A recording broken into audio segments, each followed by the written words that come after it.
This is my student support system. Keep watching, keep learning. तो न्यूरोग्लियाज क्या है? न्यूरोग्लियाज एक ऐसा टिश्यू है जो लगभग ब्रेन का आधा पार्ट बना रहा है, न्यूरॉन्स के साथ रहता है और ब्रेन टिश्यू को एक जगह एक शेप में बना के रखता है, एज ए ग्लू काम करता है, इसलिए हम इसको न्यूरोग्लिया कहते हैं। प्लस दूसरी बात यह है कि न्यूरोग्लिया जो है केवल ऐसे ग्लू की तरह ही काम नहीं करता, क्योंकि ग्लू तो सिर्फ वहाँ बैठा रहता है और कोई काम नहीं करता। ये बाईस्टैंडर के रूप में नहीं है, वहाँ पर चिपका के भी रखता है और बहुत सारी ब्रेन की एक्टिविटीज़ हैं, गतिविधियाँ हैं, उनमें भी पार्टिसिपेट करता है। ठीक है, तो वो क्या है वो आगे हम स्टडी करेंगे। ठीक है, अच्छा, न्यूरोग्लियाज नाम की जो सेल्स हैं वो कितनी हैं? बहुत सारे न्यूरोग्लियाज हैं। ठीक है ना, तो देयर आर 6 टाइप ऑफ न्यूरोग्लियाज। ठीक है, तो ये वो सेल्स हैं जो न्यूरॉन्स के अलावा है। ठीक है, आउट ऑफ दीज 4 न्यूरोग्लियाज जो astrocytes, oligodendrocytes, microglia and ependymal cells, they are found only in CNS। ठीक है ना, तो ये 4 टाइप की सेल केवल CNS में होगी एलोंग विद न्यूरॉन्स, और जो 2 टाइप की और सेल हैं जिनको हम श्वान सेल्स और सैटेलाइट सेल्स कहते हैं, वो बेसिकली होती हैं पेरिफेरल नर्वस सिस्टम में, जहाँ पर वो न्यूरॉन्स की कवरिंग वगैरह करने के काम आती है। ठीक है ना, वो हम ऑलरेडी कल स्टडी कर चुके हैं। अब ये जो 6 सेल्स हैं इनके बारे में हम थोड़ा थोड़ा जान लेते हैं कि ये क्या करती हैं, क्या काम, ग्लूइंग के अलावा दूसरा काम इनका क्या है। ठीक है, तो सबसे पहले आती है एस्ट्रोसाइट्स। ठीक है, एस्ट्रोसाइट्स क्या है? जैसा कि नाम से क्लियर है, these are star shaped cells. ठीक है ना, एस्ट्रो का मतलब क्या होता है? स्टार। तो स्टार शेप्ड सेल्स हैं, और ये जो स्टार शेप्ड सेल है ये करती क्या है? बहुत सारे कामों में हेल्प करती हैं ब्रेन के, और सबसे ज़्यादा जो नंबर है वो इन्हीं का है। ठीक है ना, तो मेनली जो न्यूरोग्लियाज के अंदर सबसे ज़्यादा सेल्स देखें तो वो कौन सी होंगी? एस्ट्रोसाइट्स हैं। ठीक है, astrocytes help in forming blood brain barrier. ठीक है, ब्लड ब्रेन बैरियर का नाम आपने सुना होगा, किस किस ने सुना है? ब्लड ब्रेन बैरियर नहीं सुना? सर, जो ब्लड में क्लॉटिंग होती है उससे? नहीं, ब्लड ब्रेन बैरियर एक टाइप का स्पेशल सेल्स का बैरियर होता है जो ब्लड का कोई इन्फेक्शन ब्रेन में नहीं जाने देता। ठीक है, या कुछ सिलेक्टेड चीज़ें ही ब्रेन तक पहुंचने देता है, उस सिस्टम को हम क्या कहते हैं? ब्लड ब्रेन बैरियर कहते हैं। और ये बैरियर बनाता कौन है? एस्ट्रोसाइट्स बनाती है, और ये बहुत इंपॉर्टेंट है हमारे लिए। ठीक है, क्योंकि इन्फेक्शन तो होता ही रहता है, साल में 2-3 के एपिसोड इन्फेक्शन तो हो ही जाते हैं, और वो यदि ब्रेन तक पहुंच जाए तो काम खत्म। ठीक है ना, ब्रेन का इन्फेक्शन बहुत खतरनाक होता है, तो उसको बचाने के लिए हमारे पास ये बैरियर बना हुआ है जो एस्ट्रोसाइट से बनता है। ठीक है ना, एस्ट्रोसाइट्स भी 2 प्रकार की होती हैं। कौन सी? Protoplasmic astrocytes and fibrous astrocytes. ठीक है, 2 टाइप की हमारे पास एस्ट्रोसाइट हो गई। दूसरा आता है oligodendrocytes.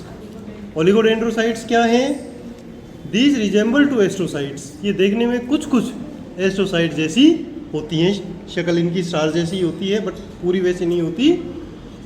And they contain some process, उनके कुछ प्रोसेस होते हैं, कुछ एक्स्ट्रा चीज़ें निकली हुई होती हैं। ठीक है ना, जैसे लाइक हैंड एक प्रोसेस अलग से निकल गया है ना, तो ये प्रोसेस आप इसमें क्लियर देख सकते हो कि एक्स्ट्रोसाइट्स है और ये इसके प्रोसेस निकले हुए हैं, है ना। These process are responsible for forming and maintaining the myelin sheath in central nervous system. ठीक है, सेंट्रल नर्वस सिस्टम में भी माइलिन शीथ बनती है, तो वहाँ पर जो माइलिन शीथ बनाती है, जो एक्सोन के चारों तरफ लिपटी होती हैं, वो क्या है? ओलिगोडेंड्रोसाइट्स है। और PNS में जो शीथ बनाएंगी वो कौन होंगी? मेनली नहीं, पेरिफेरल नर्वस सिस्टम में श्वान सेल्स, वो आगे हम पढ़ेंगे ना, वहाँ पर mainly myelin sheath Schwann cells बनाती हैं, और सेंट्रल नर्वस सिस्टम में कौन बनाती हैं? ओलिगोडेंड्रोसाइट्स। ठीक है, नेक्स्ट आती है माइक्रोग्लिया। माइक्रोग्लिया क्या है? These neuroglia are small cells with cylinder processes that give off numerous spine like projection. ठीक है ना, इसमें भी बहुत सारे प्रोजेक्शन होते हैं, बट वो स्टार जैसे नहीं होते, मोर देन दैट होते हैं, बहुत सारे उससे प्रोसेस निकले होते हैं, पतले पतले धागे जैसे, और ये उन पहले जो हमने 2 स्टडी की उनसे छोटी होती हैं, स्मॉल होती हैं, ठीक है। और इनका फंक्शन क्या है? इनका फंक्शन है फेगोसाइटोसिस, ठीक है ना। फेगोसाइटोसिस क्या होता है, कौन बताएगा? What is phagocytosis? फेगोसाइटोसिस सुना होगा बेटा, जब इनिशियली हम एनोटमी पढ़ते हैं। हाँ, भूल गए? जितना आता है उतना बताओ, हो सकता सही हो। हाँ, थोड़ा थोड़ा सही है। जर्म्स को एक प्रकार का हमारा डिफेंस मैकेनिज्म होता है ना। ये जो भी जर्म्स होते हैं उनको खा जाती हैं, ठीक है ना। तो ये जो खाने का प्रोसेस है उसे ही हम फेगोसाइटोसिस कहते हैं। तो ब्रेन में फेगोसाइटोसिस का काम ये करती हैं। पूरी बॉडी में बाकी जगह कौन करता है? पूरे शरीर में भी हमारे फेगोसाइटोसिस चलता रहता है, डिफेंस मैकेनिज्म चलता रहता है। तो वो कौन करता है? WBC, ठीक है ना, वाइट ब्लड सेल्स। और यहाँ पर कौन करता है? ब्रेन में माइक्रोग्लिया करती है, ठीक है। Microglia function as phagocytes and phagocytize the microbes and even damage nerve tissue. अगर कोई नर्व टिश्यू डैमेज हो गया है तो उस कचरे को भी वहाँ से हटाने का काम ये माइक्रोग्लिया करेगी, ठीक है। तो ये इसके माइक्रोग्लिया के फंक्शन हो गए। नेक्स्ट है एपेंडाइमल सेल्स। एपेंडाइमल सेल्स क्या है? These are cuboidal and columnar cells, ठीक है ना। कुछ क्यूबॉइडल होती हैं और कुछ कोलमनर होती हैं, लंबी लंबी। They are arranged in single layer and also have they also have microvilli and cilia, ठीक है ना। इनके ऊपर थ्रेड लाइक स्ट्रक्चर सीलियाज होती हैं, माइक्रोविलाई होती हैं और साथ में ये कोलमनर वगैरह होती हैं। और ये सिंगल लेयर एक शीट बनाती हैं, ठीक है। कहाँ बनाती हैं? ये बनाती हैं नॉर्मली जहाँ पर CSF रहता है, ठीक है ना। CSF का प्रोडक्शन में भी हेल्प करती हैं। सेरेब्रोस्पाइनल फ्लूइड, है ना, जो ब्रेन के वेंट्रिकल्स होते हैं वहाँ पर ये सेल्स रहती हैं और CSF का प्रोडक्शन करती हैं, ठीक है ना। CSF क्या करता है, क्यों होता है, वो हम आगे पढ़ेंगे, ठीक है ना। CSF means cerebrospinal fluid. तो ये फ्लूइड सेरेब्रो मीन्स ब्रेन में भी रहता है, अराउंड स्पाइनल कॉर्ड भी रहता है। तो ये सेरेब्रोस्पाइनल फ्लूइड। नेक्स्ट सेल आती है हमारे पास श्वान सेल्स, ठीक है ना। श्वान सेल्स हमने पहले भी ऑलरेडी कल भी पढ़ा था। है कौन सी? हाँ बिल्कुल, वो भी होती हैं, वो भी इसमें काम आती हैं। एक बार के माइलिन शीट के अंदर ही, पर बहुत ही कम होती हैं ना। तो श्वान सेल्स क्या करती हैं? These encircle the exons, myelin sheath बनाती हैं कहाँ पर? पेरिफेरल नर्वस सिस्टम में, ठीक है ना। जो हमारे बाकी बॉडी में नर्व्स हैं वहाँ पर ये माइलिन शीट बनाएंगी, एक्सोन्स के चारों तरफ रहेंगी, ठीक है। जैसे ओलिगोडेंड्रोसाइट CNS में रहता है वैसे ये यहाँ पर रहती हैं PNS के अंदर, ठीक है। कुछ कुछ वहाँ भी है, CNS में भी है, बट नंबर उनका कम है। मेनली ये PNS के अंदर पेरिफेरल नर्वस सिस्टम में रहती है। उसके बाद एक हमारी लास्ट सेल आती है सैटेलाइट सेल्स, ठीक है ना। तो सैटेलाइट सेल्स क्या है? These are flat cells and surround cell bodies of the neurons in PNS ganglia, ठीक है ना। पेरिफेरल नर्वस सिस्टम में भी कुछ जगह सेल बॉडीज होती हैं। नॉर्मली PNS में सेल बॉडीज नहीं होती हैं, केवल एक्सोन्स ही होते हैं, बट कहीं कहीं हमारी बॉडी में सेल्स भी होती हैं। और जहाँ पर वो सेल्स होती हैं उन्हें हम क्या कहते हैं? गैंग्लिया, ठीक है ना। तो उन गैंग्लियाज के चारों तरफ ये सैटेलाइट सेल्स होती हैं। सैटेलाइट सेल करेंगी क्या? एक तो ये स्ट्रक्चरल सपोर्ट करेंगी, ठीक है ना, उसको मजबूती प्रदान करेंगी। And they regulate the exchange of material between neuronal cells and interstitial fluid. वहाँ सेल के चारों तरफ जो फ्लूइड है उसके बीच में पदार्थों का, मटेरियल का एक्सचेंज करेंगी, आदान प्रदान करेंगी, ठीक है ना। तो ये इनका बेसिकली काम होता है। तो ये हमारे पास सेल हो गई अपार्ट फ्रॉम न्यूरॉन्स, ठीक है। तो बेसिकली अभी तक हमारे पास क्या समझ आ गया कि जो ब्रेन है वो बहुत सारी नर्व से सेल से मिलकर बना है। मेन जो स्ट्रक्चरल फंक्शन यूनिट है वो तो है न्यूरॉन। इसके अलावा भी इसको सपोर्ट करने के लिए हमारे पास न्यूरोग्लियाज हैं जिनका नंबर 6, ठीक है। टोटल इतनी सेल 7 सेल हमारी ब्रेन को बनाती है।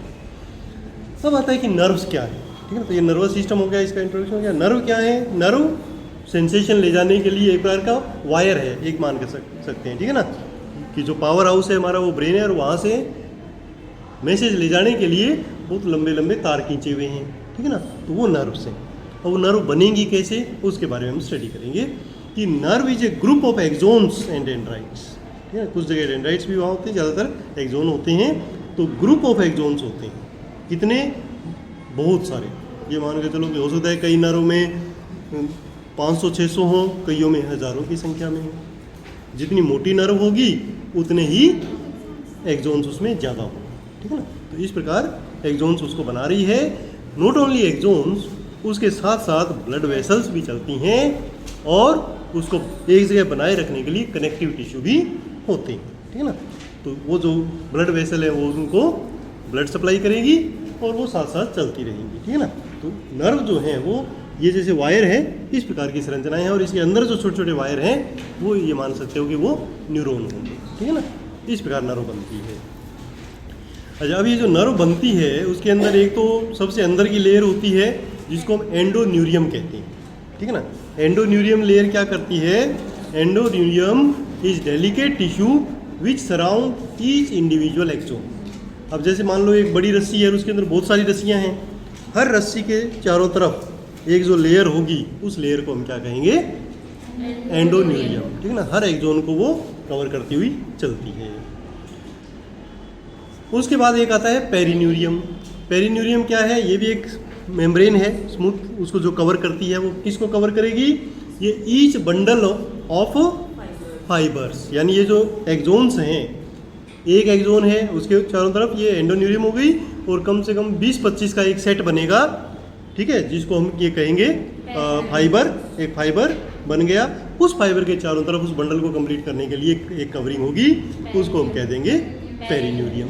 ठीक है, अच्छा, उसके बाद बहुत सारे ऐसे पेरिन्यूरियम वाले जो बंडल्स हैं वो मिलकर एक नर्व बनाएंगे और वो जो एक बंडल बनेगा उसके चारों तरफ भी एक लेयर होगी, उसको हम क्या कहेंगे, एपिन्यूरियम। ठीक है, तो epineurium is the fibrous tissue, काफ़ी स्ट्रॉन्ग होता है, which surround and enclose number of bundles of the nerve fiber and most large nerves are covered by epineurium and this is also known as outermost layer of the nerve। ठीक है, तो एक nerve की सबसे बाहर की जो layer होगी वो एपिन्यूरियम होगी। ठीक है ना, अच्छा, इसको इजीली आप इस पिक्चर से समझ सकते हैं। जैसे यहाँ पर आप देख रहे हैं कि एक न्यूरॉन गया है, इस न्यूरॉन के चारों तरफ माइलिन शीथ है और उसके ऊपर एंडोन्यूरियम है जिसने इसको पूरे को कवर किया हुआ है। ऐसे कई जो न्यूरॉन्स है वो मिलकर एक क्या बनाएंगे, एक बंडल बनाएंगे और उस बंडल के चारों तरफ फिर से एक लेयर होगी जिसको हम पेरिन्यूरियम कहेंगे और ऐसे कई बंडल मिलकर एक नर्व बनाएंगे और इस नर्व के चारों तरफ जो लेयर होगी उसको हम क्या कहेंगे, एपिन्यूरियम कहेंगे। इस प्रकार हमारी नर्व्स बनती है। नेक्स्ट आता है point, types of nerves. Nerve कितने टाइप की होती हैं, there are 3 types of basic nerves, sensory, motor and mixed. ठीक है ना, सेंसरी नर्व्स क्या होंगी, the nerves which contain only sensory fibres, क्योंकि उसके अंदर बहुत सारे एक्सोन्स हैं, वो सारे के सारे सेंसरी टाइप के हैं, यानी उनमें वन वे ही गाड़ियाँ चलती हैं और पेरिफेरी से सेंट्रल नर्वस सिस्टम तक मैसेज जाता है। सारे के सारे नर्व फाइबर उसके अंदर ऐसे ही हैं, तो वो नर्व कौन सी होगी, सेंसरी नर्व होगी। ठीक है, इसका एग्जांपल हम ले सकते हैं कि जो ऑप्टिक नर्व है जो देखने के लिए जाती है वो एक प्रकार की सेंसरी नर्व है, वो एक ही दिशा में मैसेज आँख से ब्रेन तक लेके जाती है। ठीक है ना, इसी प्रकार ओल्फैक्टरी नर्व है, ओल्फैक्टरी नर्व नाक से शुरू होके और स्मेल को लेके जाती है ब्रेन तक, है ना। और इसी प्रकार और भी कई सेंसरी नर्व हैं जो या तो मैसेज को लेके जाएगी ब्रेन तक और या स्पाइनल कोर्ड तक, ठीक है ना, एक ही दिशा में जाने देगी, तो ये नर्व होंगी सेंसरी। दूसरी होंगी मोटर। मोटर में क्या होगा, अगेन एक ही टाइप के सारे फाइबर होंगे जो मोटर टाइप के होंगे, और मोटर नर्व फाइबर आपको पता ही है मैसेज कहाँ से लेके जाते हैं, from central nervous system to peripheral nervous system, जो हमारी स्किन है, हमारे ऑर्गन्स हैं, वहाँ तक मैसेज लेके जाते हैं। तो सारे के सारे फाइबर मोटर होंगे उसके अंदर, इसलिए उस नर्व को हम क्या कहेंगे, मोटर नर्व कहेंगे। ठीक है। और तीसरी टाइप की नर्व होती है मिक्स्ड नर्व। मिक्स्ड नर्व के अंदर कुछ फाइबर सेंसरी टाइप के होते हैं और कुछ फाइबर मोटर टाइप के होते हैं, इसलिए वो नर्व मिक्स टाइप की होती है। बहुत सारी ऐसी नर्व हैं जो मिक्स टाइप की हैं, मेनली जो हमारी स्पाइनल कोर्ड से जो निकलती हैं। वो यहाँ बटन के ऊपर पाई हाँ हाँ जाती है ना। जितनी भी स्पाइनल नर्व हैं जो C1 से लेके और पूरी वर्टेब्रल कॉलम से निकलते हैं, सारी की सारी नर्व मिक्स टाइप की होती हैं, ठीक है ना। बट जो ब्रेन से निकलती हैं उनमें अलग अलग होती हैं, कुछ सेंसरी होती हैं, कुछ मोटर होती हैं, उनके बारे में हम आगे पढ़ेंगे। इतना आज के लिए सफिशिएंट है, ठीक है ना। तो आज की क्लास में my student support system, keep watching, keep learning.